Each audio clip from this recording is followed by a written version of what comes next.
in the book, you open up about, the peaks and the valleys. Like, how did your faith and perseverance like help you rebuild and keep going when you were dealing with those down moments?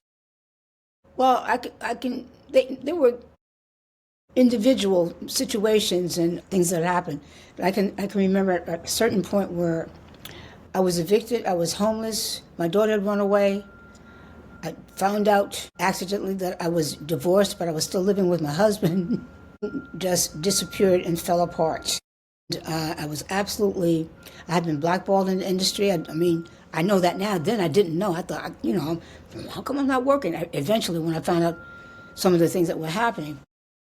And as it turned out, a gentleman by the name of Curtis King, not somebody that you should know, but you might know him because he has a theater company in Dallas.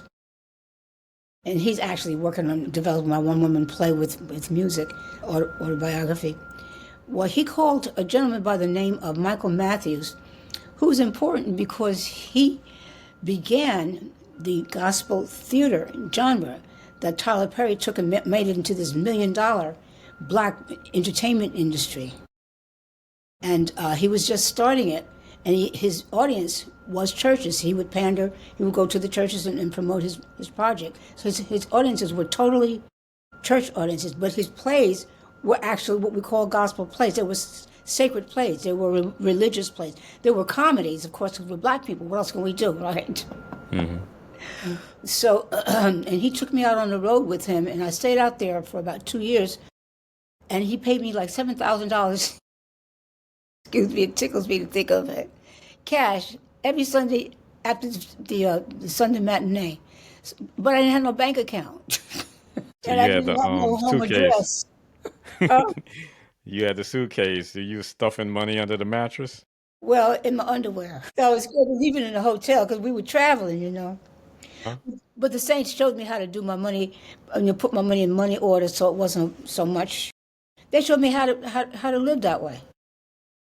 So I had so much money, but I had nowhere to live or a bank account. But that's how I've come from one place to the other. Somebody always helped me, or somebody brought me a project, or somebody helped me find my daughter, and she found me. I was sending my information wherever I was as I traveled on the road to several different people, so that if anybody saw her or found her, she could know where to call me. And eventually, she did call me and came out on the road with me, and I got her back. Things like that. pushplaypods.com.